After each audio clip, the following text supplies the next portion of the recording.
Hi guys, this is Chris with Rakombu, and I'm here with the ASUS ZENFONE 2, the latest smartphone from ASUS, which shares more than a few things in common with the LG G3, our favourite phone of last year. For a start, it's 5.5 incher, although it doesn't sport the same beautifully sharp Quad HD graphics of the LG G3. It does have full HD resolution. It's a nice bright and reasonably colourful screen as well. Seems to be dealing with the glare from the demo room pretty well. Flip the ZENFONE 2 over and you'll see another thing in common with the G3, and that's the volume rocker. So it doesn't have a full power button and everything on the back like the LG G3. The power button's actually found here on top. But the volume rocker does sit naturally under your finger, so if you turn the phone on, there, you'll see you can quite easily change the volume just with a tap. And since it's a 5.5 inch phone, that's quite good. It means you're not reaching about on the edges of the device, although the power button on top is a little awkward to get to when you're playing with just one hand. You definitely need two hands to get the most out of this phone. In terms of the interface itself, it's Android Lollipop 5.0, but it's also, as you can probably see, running the Zen UI interface, which is ASUS's personal interface.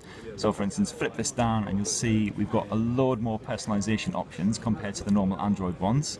So yeah, for instance, you've got full-on glove mode, all kinds of power-saving modes, balance. This is, oh, it's a reading mode. There you go. Okay, so that just affects the screen.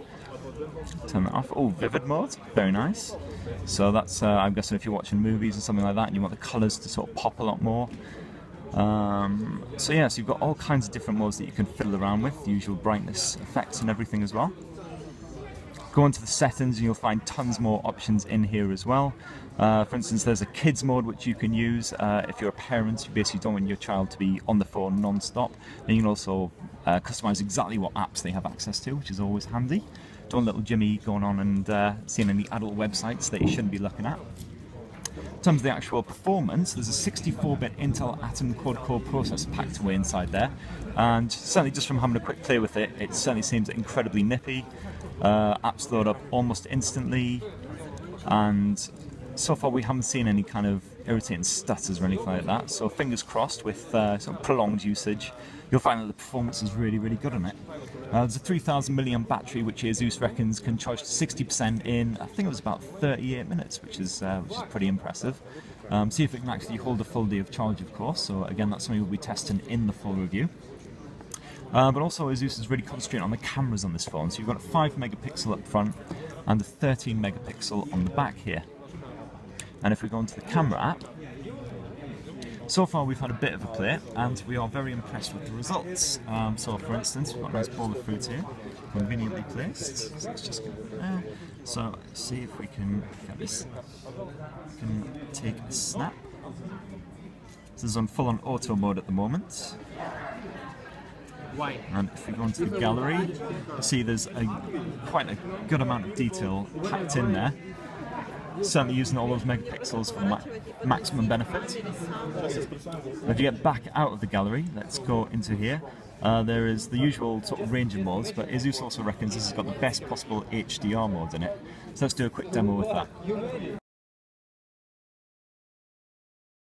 can see the foreground is very dark, and after capture, and we do some post processing, right? And you can see the dark area brighter. It's just auto mode. We also can show you the HDR mode. We can provide. Okay. We can compare with the Samsung Note 4 auto mode. Okay.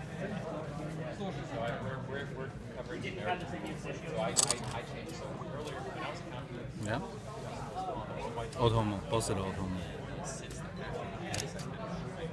Okay. So for the HDR mode, we provide a much brighter backlight, right? Much brighter. So right now we can turn on the HDR mode. You can see more foreground, right? And take picture. Yeah. Samsung claimed that their HDR is worldwide best one. Okay, so this HDR mode is exactly very good. Okay, so we can show you the HDMI, and we also change to HDMI. Okay, HDMI.